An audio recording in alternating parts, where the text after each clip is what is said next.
ya Irani sasa ambao ni mtambuka, Trump anatimiza malengo na anatimiza in aggressive way. Kina Biden walikuwa wanaongea kwa ukali, lakini wanakuja wanakaa vikao. Kwa maana Obama ili kuwafanya Irani wasiunde mabomu ya nuclear au wasifanye ule mchakato wa uranium, aliwapa dola bilioni 150. Inamuuma Trump sana. Kwa sababu na kweli hiyo pesa walioipata, hata huyu mtu wa mtazamaji wa channel yetu, tunakaa hapa na Mwalimu Jeff Masawe kwa ajili ya kufanya kipindi kuhusiana na kinachoendelea Middle East, hasa kutoka kwa upande wa Marekani. Tumeona hapa juzi kati rais wa Marekani Donald Trump amekosoa kupigwa risasi baada ya kikao chake kuvamiwa, na watu wengi wamekutokea pale sasa ndio wanaongea kwamba Donald Trump maamuzi yake ya kwenda kupigana na Irani, kwenda vitani pale Middle East ni maamuzi yake binafsi kwa faida zake za kisiasa za kwake mwenyewe, si maamuzi ya Marekani. Kwa hiyo nikasema tuongelee hilo kidogo hilo Mwalimu, alafu tuambie vizuri, ni kweli Donald Trump mwenyewe ni maamuzi yake kwenda pale kupigana au anachofanya wanaofaidika ni wa Marekani? Karibu sana Mwalimu, habari za leo, wasalimia watazamaji. Habari yako ndugu simulizi. Na pia wasikilizaji, siku nyingi sijakuepo hapa, na wakaribisha. Salamu kwenu, habari ya saizi wote ambao mnafurahia chambuzi zangu, mnanifollow katika page tofauti tofauti. Kwa Mungu awabariki kunifuatilia. Kwa hiyo pia leo kuna vitu vizuri sana. Karibu simulizi. Sawa, tuanze na hilo la kuhusiana na Trump kuhusika kwenye vita ambayo wanapigana Israeli, Irani. Marekani mwenyewe anaonekana yupo ndani, lakini watu wengi wanaona kama Marekani haungi mkono moja kwa moja, ni maamuzi ya Trump yeye kama rais, mtu binafsi. Kwa hiyo karibu sana Mwalimu, tuanzie uchambuzi wetu kwenye hapo. Okay, kwanza tunaona kabisa mfumo umegusia habari ya kupigwa risasi. Ingiwa wanasema kwamba ni mchongo Ndio. Sasa hatujajua kwa kina zaidi. Ndiyo. Lakini yule mtu alikamatiwa akiwa nje ya ukumbi.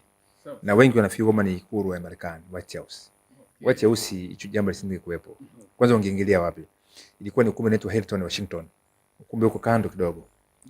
Ambao marais wa Marekani wanafanya oga mjadala na waandishi wa habari wa Marekani.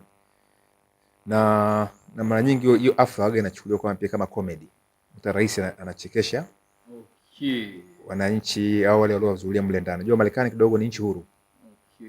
Yaani ni nchi huru ambao unakuta wananchi hawaogopi rais. Yaani sasa kuna vitu fulani ambao wanavifanya kama wao. Kwa hiyo kuna mahojiano mazuri kuhusiana na maendeleo ya vita na kadhalika. Ndio kijana yule miaka 91 ndugu Allen akapiga risasi nje wakati anahojiwa na maafisa usalama. Anataka kuingia ndani, wako na mmoja huko anataka kumsachi. Sasa aliona kabisa utamshtukia sababu ana bastora, akaamua kuliwasha pale ile uko amemdhibiti. Sasa si hoja si huko lakini Trump alikuwa anataka kuendelea na mkutano. Lakini maafisa usalama wakasema sababu unajua wale wameapa kumlinda rais na wako wanaangalia kwamba huenda bado kuna watu wengi nje ya area waliomkamata. Kwa hiyo usalama wa rais unakuwa si kwamba walivamia kule ndani. Hawajavamia. Vitu niweka tu sawa. Na lakini baadaye Trump akasema tarehe 30 yani huu mwezi wa 4 hiyo afla ifanyeje? Irudiwe. Kwa hiyo wanarekebisha usalama huo. Na nafikiri na mpango Trump alisema kwamba hiyo inaleta mambo ya kumfanya rais kutoka nje ya ikulu au katika vitu kama hivyo, si usalama wa rais. Na alivyoingia madarakani aliweka order ya kujenga ukumbi ndani ya ikulu ya White House. Sababu ukumbi ambao Hilton ni ukumbi ambao alipigwa risasi pia Ronald Reagan, rais wa Marekani. Alipigwa risasi lakini hakufa pia. Kwa hiyo wanaweka utaratibu wa ulinzi zaidi. Na watu wengine wanasema kwamba Trump labda Marekani haina usalama kuhusu swala la rais. Wakumbuke kwamba Marekani ishapoteza marais 4 kwa kupigwa risasi, akiwemo John Kennedy. Kwa hiyo hilo ni jambo ambalo liko tu kwa Marekani. Na vile vile baada ya marais wa Marekani kuuawa 4 ndo Marekani kasaini ulinzi kimataifa. Ulinzi wa rais. Na rais akija wa Marekani katika nchi yako ni gharama kubwa sana. Alafu kulingana ile sheria wanayoiweka kumprotect, kwanza wewe uruhusiwi kumprotect. Nyinyi wanakuja na kila kitu paka na meli za nuclear wanakuja nazo. Unaona Unakuja ile inaitwa aircraft carrier wageni inasogea karibu. Yaani kama ikitokea rais ataka kuvamiwa. Alafu ile ndege yake kule inakuwa ina system zote za ulinzi. Mfano inakuta kuna ofisi ya Pentagon. Ofisi ya CIA ofisi ya FBI ndani hiyo ndege hiyo Air Force One. Kila kitu, kuna maana rais akiruka juu anaruka na utawala mzima. Kwa hiyo anaweza kaanzisha vita akiwa wapi? Kule angani. Alafu kuchini zinatembea hizi submarine za nuclear. Yaani kana kwamba wewe kutaka kumtishia usalama wake wanakunea kutishia kukuwasha nuclear. Okay. Kwa hiyo ulinzi wa Marekani, rais wa Marekani ni mkubwa sana. Maana nchi zingine za Ulaya zimekataa rais asiende kule, rais wa Marekani. Sababu ni gharama kubwa, yani inakuwa ni mtihani. Kwa mfano alikuja hapa nani yule Obama? Ashakuja hapa Obama, alikuja Clinton, ashakuja na George Bush. Sio kama nyinyi mlikuwa Dar es Salaam wakati huo. Nafikiri kipindi cha Obama labda. Tulipewa likizo hapa kadhaa. Alafu wakazima mawasiliano yetu yote ikazimwa. Ikulu ikafanywa kama vile shamba la bibi. Jamaa wako wanapanda paka juu anaangusha paka maua yetu kule ya Ikulu. Kwa hiyo ni kwa kumlinda rais wa Marekani kumfikia si rais. Na hata wanaomuua rais ni watu wa karibu. Na natoka wale wamedhibiti walivyorejesha mfumo wa usalama baada ya kuwa wale marais wanne. Rais wa Marekani walishakoswa. Hata Trump alishakoswa. Ni mara ya ngapi? Ya pili. Ya sikio. Hata kwenye kampeni ya awali pia alitishiwa. Sasa kuna watu ambao wako hivyo. Na Marekani, haba tu nikwambie, Marekani kuna uhuru wa kumiliki silaha. Yaani wewe ni kama leo unaenda dukani unanunua mshale au unanunua panga. Sasa kule una maduka unaenda kununua bunduki. Kwa hiyo ni uhuru wao. Na Trump huo uhuru anaupigania. Obama anataka kuondoa hiyo system.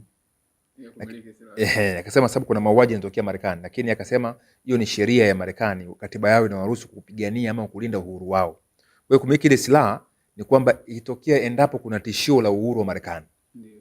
Kila Marekani ana haki ya kulinda nini? Uhuru wake. Ndio maana kule ukienda kuiba mali ya mtu kule, asumii kupiga polisi simu, labda kama umemshinda, anakuwasha tu. Unaona? Lakini utashangaa nchi hiyo ingawa kuna machafuko hapa na pale, utashangaa na nchi ambazo hazina ruhusa ya kumiliki silaha wananchi, lakini zina fujo. Zina vurugu nyingi. Sasa tuache huko. Katika hoja yako ambayo umesema kwamba hii ni vita ya Trump ama ni vita ya Marekani yenyewe. Ni kweli sasa hivi kuna siasa Marekani zinafanyika. Tumeona mpaka maandamano. Lakini tu nikwambie tu kweli. Yale maandamano ni vikundi vingi ambavyo vinadai madai yao. Kwa mfano kuna watu ambao wataki wale ICE. ICE ni kikosi ambacho kimeundwa kwa ajili ya kuwasaka wahamiaji haramu. Sasa mhamiaji haramu huwezi kipenda. Alafu na wengine pa Trump amewashusha, anasema kwamba kuzaliwa Marekani si hoja kuwa raia nini Marekani. Sasa chukuliwa umekaa pale Marekani miaka 20. Alafu ukazaa mtoto. Alafu yule mtoto tena wamtambui kwa raia nini Marekani. Utaandamana? Kwa hiyo kuna wale wana uchungu kwa mtu nimeinvest Marekani, waje na ushakamatwa jamaa shakukamata wanakuchukua na kuripoti tu. Yaani wewe kama umekamatiwa hapa, kama wewe unafanya huko unatokea Mbezi, makazi yako iko Mbezi, pesa zako ziko Mbezi, ukamatiwa haba Mwenge. Unachukuliwa papo kwa papo, ndege, unarejeshwa. Kwa unaacha kila kitu. Sasa unakuta unaishi kama digidigi. Sasa watu wao wameingia kwenye kuandamana. Sasa una pointi hapo, na wao pia hawa watu wa LGBTQ. Na watu ambao wanapenda jinsia moja. Ambao Trump alifuta wasiingie jeshini ama wasifanye kazi zile za serikali. Wakawa wameuondoa. Sasa nao wana machungu yao. Kuna feminism hawa, feministi. Trump ameignore mambo ya feminism. Kwa hiyo waliandamana. Kwa hiyo si kila maandamano Marekani ni ya kupinga nini? Vita. Nilikuwa na rafiki yangu mmoja yuko Marekani, anasema kwamba kuna maeneo ambayo hata wazungu ama watu hawajui kuna maandamano. Unajua Marekani na watu milioni 350. Walioandamana milioni 10. Tuko pamoja. Sasa usiweze kuchukua milioni 10 ukaconclude na watu milioni 340 waliobakia. Sasa kuna majimbo mengine hawajui kinachoendelea duniani. Wewe amini mimi napigiwa simu na Wamarekani wengi tu wananiuliza habari ya vita. Unajua watu wako busy na sometimes pia unakuta kifupi tu Wamarekani hawana time na nchi zingine nyupe moja. Wananchi wa Marekani. Yaani hawataki kujua Tanzania mnaishi. Yaani hawajui hata kuna Tanzania. Kuna mmoja alikuwa anaongea naye anasema Tanzania akabidi aingie kwenye ramani. Iko wapi hiyo nchi? Yaani wengine wanajua Tanzania pia ni shamba tu. Unaona? Yaani hawajui kuhusu nchi zingine wa Marekani. Kwa hiyo nakwambia 80% ya Marekani hawajui kuhusu ulimwengu mwingine. Hawajui kabisa. Kwa hiyo unakuta leo sisi tunawaongelea sometimes wenyewe hatujui. Unaelewa Lakini sasa hiyo pia Obama pia aliwa challenge kwamba muangalie pia, yani msiwe mnaiangalia wa Marekani kwamba mko poa sana. Natakiwa mjifunze kuangalia ulimwengu wa nini? Mwingine. Kwa maana wengine wakija huko wanashangaa sana. Kuna wengine wanaambiwa kwamba huko Afrika hakuna magorofa. Kuna magonjwa na malazi. Kwa hiyo wakija huko wanashangaa. Na mmoja msanii mmoja alikuja Tanzania hapa akabaki ameshangaa sana. Kwa kuna Tanzania kuna magorofa, watu wanaishi in peace na kadhalika, akabaki ameshangaa sana. Kwa hiyo wenzetu kule hawasomi kujua ulimwengu mwingine. Ila sisi leo tunasoma huko jiografia mpaka tunakalili marais wa nani? Wa Cuba, Obama. Mimi kwanza niyo elimu yoga sipendi. Kwa hiyo tuna waste of a lot of time wajua marais wa nchi zingine, mawaziri, sawa? Kujua nchi zingine si mbaya, jiografia unamiliki nini, mtu anaweza kutafuta maisha popote pale. Hata tuachane hicho kitu. Kwa hiyo maandamano ya Marekani yamebeba vitu vingi. Sasa kuna wengine ndani yao wanapinga nini? Vita. Sasa swali linakuja hapa kwamba hii ni vita yenye maslahi ya Trump au ni vita yenye maslahi ya Marekani? Hii si vita ya Trump. Hii ni vita ya Marekani. Afu kawaida iko hivi, kuna mipango ya taifa. Na mipango ya taifa si kila mwananchi ataikubali. Hata hapa kwetu tunakubaliana na kila kitu. Hapana. Lakini kuna zile sera za taifa. Unakuta sera kama sasa hivi tuna Rais Samia utakuta mambo anayoyafanyia kazi sometimes si yake. Lakini lawama inaweza kaja kwake. Lakini kuna mwingine habari kwa mfano hii leri tuko nayo SGR pamoja na hizi barabara za mwendokasi na vitu vingine Mama Samia alivikuta vinaendelea.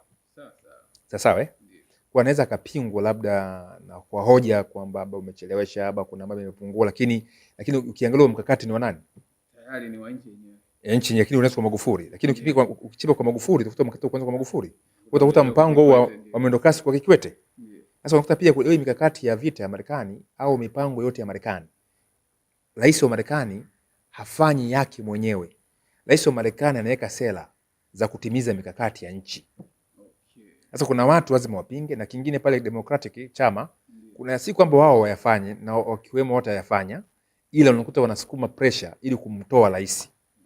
Na wao waingie. Ili waingie. Sasa wao wanakuja na sera zingine kwamba za utekelezaji katika jambo hilo. Kwa mfano Democratic wamepigana vita. Hebu niambie, wanasema kwamba chama cha Trump ambacho ni Republican, Tembo, wenyewe na ile namba ya Tembo, sema ni chama kikorofi. Lakini angalia, alipigana vita vya kule Kosovo ni nani? Democratic. Kipindi cha huyu Clinton, Bill Clinton. Ndio. Haya, ukija swala la Obama, kumtoa nani yule Gaddafi. Ndio. Au ile Arabs uprising. Kaifanya Obama. Alipeleka majeshi wapi kule Syria na sehemu tofauti za Kiarabu. Hiyo ni Obama, ni Democratic huyo. Ndio Libya ndio. Libya Akaja sana nani huyu Biden. Biden amepeleka ameingia akaanza kufanya vurugu zidi ya Urusi. Ndio. Akapeleka silaha nyingi pale Ukraine. Ndio. Kumvamia nani? Mrusi. Lakini ile project ilikuwa imepangwa wakati wa Republican. Sawa Kwa hiyo ina maana hao wote wana one mind. Ila utekelezaji katika sera tofauti. Kwa hiyo vita si ya Trump wala hela ziingi kwa Trump. Sawa? Na hii vita ingawa Trump aliongelea miaka 80 hajakuwa hata rais wa Marekani. Hapa tunakuonyesha kitu kimoja hapa. Kuna kitu hapa nikuonyeshe. Utaona kuhusu marais wa Marekani walipokuwa na hapa kuvamia nchi ya Iran. Tuanze kwa George W. Bush mwaka 2002. Nasema hivi. Irani inafuatilia silaha hizi za maangamizi na kusafirisha ugaidi. Huku wachache wasiochaguliwa wakikandamiza matumaini ya watu wao ya uhuru. Mataifa kama haya na washirika wao wa kigaidi wanaunda muhimili wa uovu, yani axis of evil. Wakijiamini ili kutishia amani ya dunia. Kumbuka Bush alivamia Afghanistan. Baada hapo akavamia Iraki. Mimi nilikuwa namfuatilia sana Bush wakati ule. Ila Bush akasema baada ya Iraki ataivamia Iran. Lakini alitoka muda umemwishia kuivamia nini? Iran. hicho cha Mohamed. Sikia Obama mwaka 2012. Viongozi wa Irani wanapaswa kujua kuwa mimi sifanyi siasa za bluff, yani kutisha bila kutenda. Huyu ni Obama ambaye sasa hivi naye anaongoza kampeni ya kumpinga nani? Trump. Ninapokuja suala la kuzuia Irani kupata silaha ya nyuklia, nimechukua hatua zote na chaguzi zote ziko mezani. All options are on the table. Ili kufikia lengo hilo. Huyo ni nani? Obama. Kwamba mpango ni kuifanya Irani isiwe nguvu ya kinyuklia Middle East. Sawa Sikia Donald Trump sasa, ambao ni mwaka 2020 ile awamu ya pili. Awamu ya kwanza anasema hivi: kama Irani itashambulia kambi yoyote ya Marekani au tuanze kwa Biden. Anasema mwaka 2022. Ndio, ninatumia nguvu ikiwa hiyo ndiyo itakuwa njia ya mwisho. As a last resort, Irani haiwezi na haitaruhusiwa kamwe kumiliki silaha ya nyuklia chini ya uangalizi wangu. Huyu ni Biden. Na Hillary Clinton wakati anafanya kampeni ya kuwa rais wa Marekani, ni alisema akiingia madarakani cha kwanza ni kuivamia Iran. Na huyu dada ntonani huyu alikuwa anakumbana na Trump huyu. Huyu dada huyu nani kwa ni makamu wa Kamala Harris. Ni alisema hivyo kwamba atapoingia madarakani kwanza atahakikisha Ukraine inapata nguvu zaidi na pia ataivamia nini? Iran. Sasa leo wao Democratic wanamlalamikia nini? Trump, kwamba hii ni vita vya maslahi yake binafsi. Sasa hiyo ni nikasema kwamba ni siasa za kuwadaa wajinga. Unajua watu wa juu wale wanajuana. Ndio. Nishakwambia siku moja hapo kwamba matajiri hata ukiwa unapingana kibiashara huku mtaani, ile una lugha zao. Sawa. Kwamba bwana simulizi pale niachie. Una lugha zao wenyewe, na katika siasa ni hivyo hivyo. Hizi haya mataifa makubwa, viongozi wakubwa nchi wanajua namna fulani wanavyocheza mchezo. Sasa wewe Trump, huyu ni mwaka 2020 anasema hivi: kama Irani itashambulia kambi yoyote, hapa ni awamu ya kwanza ya urais ya Marekani au Marekani yoyote, tutatumia baadhi ya vifaa vyetu vipya na vizuri kabisa kuelekea kwao bila kusita. Wameonywa ikiwa watapiga, tutawapiga mara 52 kwa nguvu zaidi walivyowahi kuona.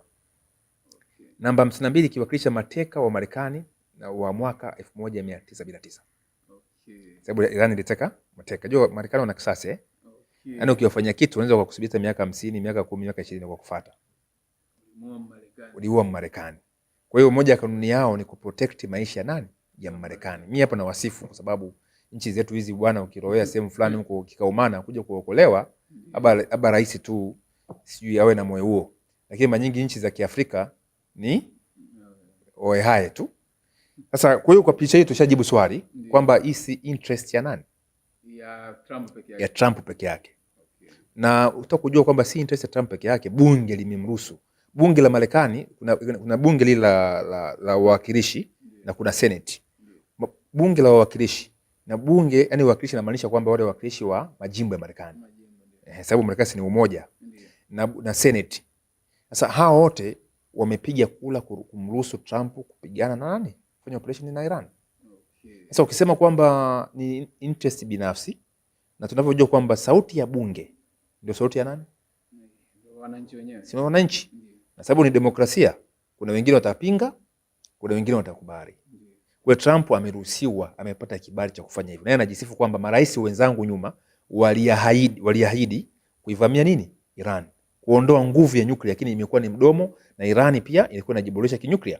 Kwa hiyo sasa mimi kama Trump nimetimiza malengo yote ya kitaifa na wale marais ambao wameshindwa kutimiza. Tulishai kuzisikia hizi kauli kwamba wale marais wa Marekani huwa wanatafuta namna wapigane vita ili kujitengeneza kisiasa.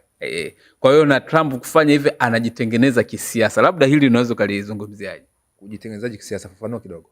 Yaani kwamba anajitengeneza apate awe popular, yani apendwe, tuseme kwamba huyu ndo mwanasiasa bora kwa Marekani, kwamba anapata sifa fulani akifanya hizo vita. Tunakumbuka ameshawahi kuambiwa Obama kwamba anataka avamie nchi ili ajiboreshe yeye kisiasa, chama chake kionekane ndio kina nguvu kiendelee kuchaguliwa. Kwa hiyo kwamba anakuwa kama mtaji wa kisiasa. Mtaji kwa namna moja au nyingine, mtaji unaweza kuwepo kwa namna moja. Sababu chama kikifanya vizuri kina nafasi ya kurejea tena. Tofauti na nchi zetu kama hizi za kwetu huko Afrika. Unakuta chama kikifanya vibaya, kikifanya vizuri, madam kimeshika dola, huwezi kukiondoa. Lakini kule wenzetu ukiburunda tu. Au sio? Hata rais ukiwa madarakani wanakuimpeach, wanakuondoa. Clinton kidogo aondolewe, na Clinton alikuwa amefanya katika rais ambaye alipandisha uchumi Marekani, Bill Clinton. Kwa hiyo wakati wa Bill Clinton aliachia madaraka mwaka 2000. Alikuwa Marekani wakati huo ilikuwa ina nguvu sana za kiuchumi. Sana. Yaani nchi zote ambazo zinaifuata Marekani zilikuwa inayoifuata ilikuwa ina 10%. Kwa wakati ule. Lakini kidogo wamuimpeach. Na moja ya kashfa kumuondoa ni kwamba amelala na sekretari wake ndani ya Ikulu. Yaani wazito kule si yaani kuangalia mazuri yote aliyofanya. Yaani kwamba unaona kama rais amenajisi Ikulu. Kwamba rais kama anaweza akawa mzinzi, basi si mtu wa kuaminika. Kidogo tu imuondoe nani? Bill Clinton. Sema ile binti naye akaja akaruka na mke wake pia akaziba hiyo pancha. Sasa wenzetu ndo wako hivyo kwamba wanafanya mema, ama hata kama wanavyochagua mgombea waga wanaangalia mtu atatuangusha ama atatuweka katika njia bora ya kurejea tena. Sababu kuna kwa mfano ukaangalia kwamba aliingia Bush. Alitoka Democratic ambaye ni Bill Clinton, akaingia George Bush. Atoka George Bush akaingia Obama ambaye nani? Democratic.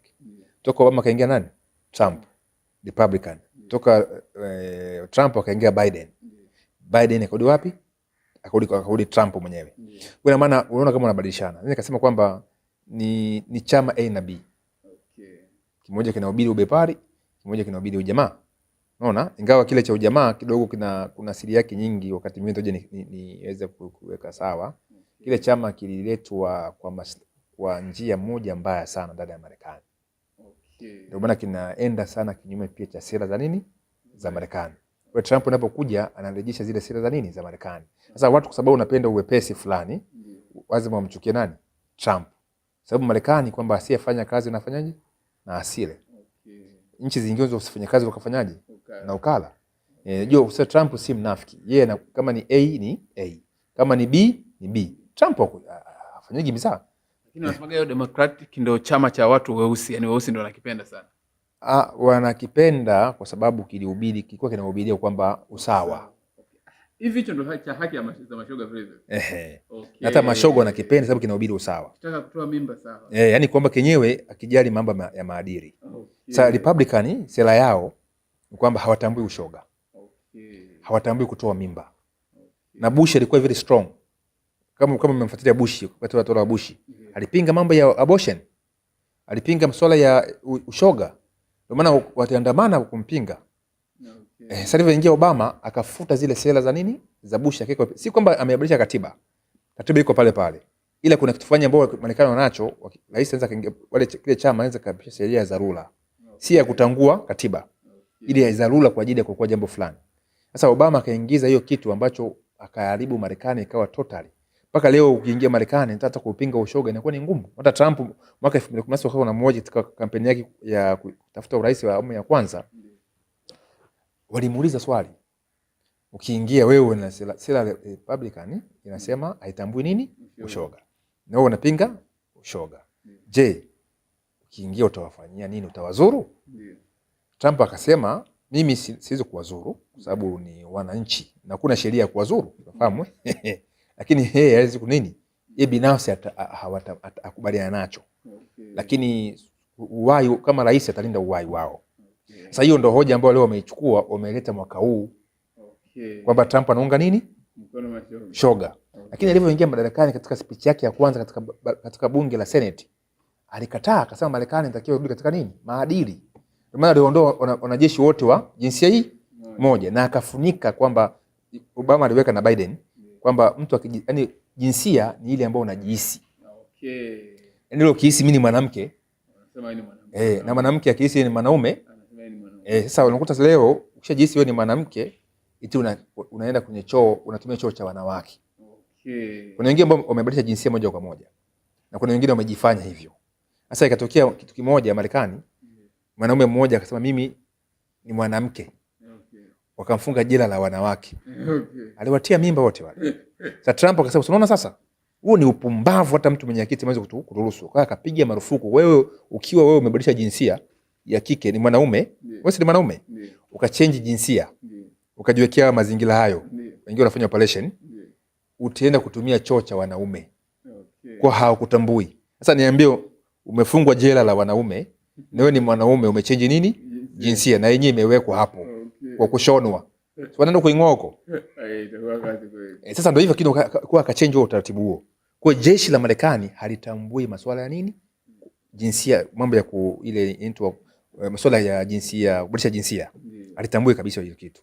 Sasa Trump, lakini wa Marekani tayari ushalelewa katika hiyo, wananchi wengi na hiyo mambo ya ushoga. Utawaua? Hapana. Hamna sheria ya kuwaua. Lakini hicho kifanya kwamba serikali yake hata pale White House ameweka maombi. Ameita wale evangelical, wale wa Kristo. Wanafanya nini? Maombi. Na evangelical wanapinga shoga. Sawa? Kwa hiyo pale, lakini picha Biden na Obama waliruhusu paka mashoga kuja wapi? Ikulu. Na wakawa wanaweka ile siku ya kusherehekea mashoga, wanaweka ile alama za upinde. Lakini Trump akafanyaje? Akafutilia mbali. Sasa kwa hiyo lazima hawe na upinzani mkubwa sana duniani. Sasa kuja katika issue ya Iran sasa, ambao ni mtambuka. Trump anatimiza malengo na anatimiza in aggressive way. Kina Biden walikuwa wanaongea kwa ukali, lakini wanakuja wanakaa vikao. Kwa maana Obama, ili kuwafanya Iran wasiunde mabomu ya nuclear au wasifanye ule mchakato wa uranium, aliwapa dola bilioni 150. Inamuuma Trump sana. Kwa sababu na kweli hiyo pesa walioipata, hata huyu Crown Prince wa Saudi Arabia, bwana MBC Mohammed Salman, alisema kwamba ile pesa aliyopewa na Obama au Iran ndio ikawapa Iran nguvu za makombora. Hivi unajua dola bilioni 150 si mchezo. Ikawapa nguvu ya nini? Sasa anamlaumu kwamba Iran, sisi tuna hela, tunafanya biashara ya kujenga nchi zetu, biashara za mafuta, tunajenga nchi zetu, lakini Iran haijajengwa. Ila pesa yote unaichukua kuinvest katika nini? Makombora. Si mimi nimesema, anasema Crown Prince wa Saudi Arabia. Sawa? Sasa hicho alikuja Trump akasema, akavunja ule mkataba wa JCPOA. Yaani JCPOA ambao uliwekwa na Obama pamoja na Umoja wa Ulaya. Maana Umoja wa Ulaya wa mungi nani? Obama mkono, nani? Trump mkono. Sababu awamu ya kwanza aliuvunja, akasema huu mkataba ndio unaipa pesa Iran. Sababu Iran, ule mkataba unaruhusu Iran kufanya biashara, kuuza mali zake Marekani na kuuza mali zake Europe, na kupewa pesa za misaada kwa ajili ya kuachana na mpango wa nini? Wa nuclear. Sasa swali limekuja, Trump alivyoenda hii juzi imetokea ile vita vya 12 ndio vilifunua kwamba Iran ameinvest kwenye nini? Makombora. Sasa Trump analalamika kwamba hizi pesa huu mkataba wa JCPOA, sawa mbuko China, Europe na kina Obama na Biden ndio umeifanya Iran kuwa na nguvu za makombora na drone. Na istoshe wanachakata masuala ya uranium. Kwa jamaa akapeka zile ndege akapiga pale. Sawa lakini akupiga ile nuclear ambayo inarutubishwa. Isharutubishwa tayari. Unajua alipiga vile sehemu vya kuchakatia. Unataka ile vumbi, lakini vile ile uranium ambayo tayari kwenye mchakato nasikia imefika katika asilimia kama 60. Trump anasema 60 mpaka 80. Sema Trump anasema kwamba wanakaribia kuwa na bomu. Maana katika mazungumzo hayo wamewaomba ile uranium iende wapi? Marekani. Na Urusi akasema basi iende Urusi. Trump Iran wamekataa isiende Urusi. Wale isiende wapi? Marekani. Ingawa kuna wengine washaregea. Sasa ile japigwa. Hata juzi kwenda kuokoa yule mwanajeshi wao inasemekana, lakini haijithibitishwa. Uko ameingiza vikosi vya data kwenda kuichukua, kuiiba ile uranium. Unaona? Lakini mission ikawa impossible. Sasa hiyo haijithibitishwa, bali imezungumzwa kwa mambo ya siri kidogo ya shikina. Lakini sasa point inakuja kwamba Trump anaitaka ile.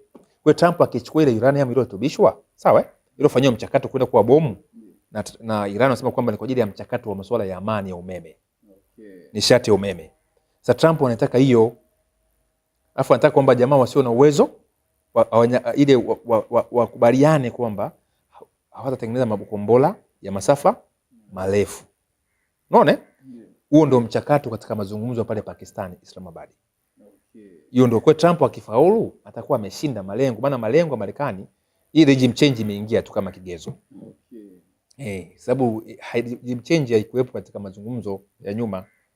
Hoja kubwa ilikuwa ni Irani isirutubishe uranium kuelekea kwa nuclear, kwamba haitaruhusiwa kumiliki bomu la nini la nuclear, pamoja na kwamba nchi ya makombola wamegundua juzi mwaka jana, ingawa tayari katika ujasusi tayari kwa washajua hawa Mossad walikuwa wanasema kwamba huyu jamaa anatengeneza makombola, maana anapenda kulipolipua viwanda kule miaka kabla ya vita, analipua milipuko itokea Irani vingi sana, na kuwa wale scientists wale wa nuclear pamoja na makombola.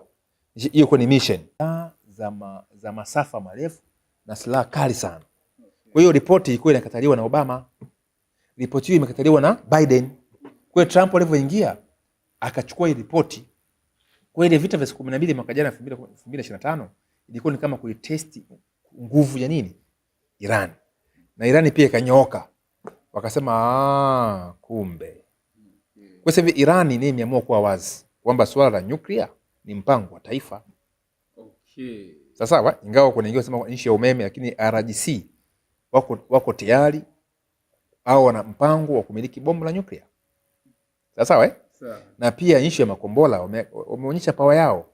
Sasa ndio maana katika mzozo huu wa mazungumzo, nchi ya nuclear na nchi ya makombola ni kipaumbele.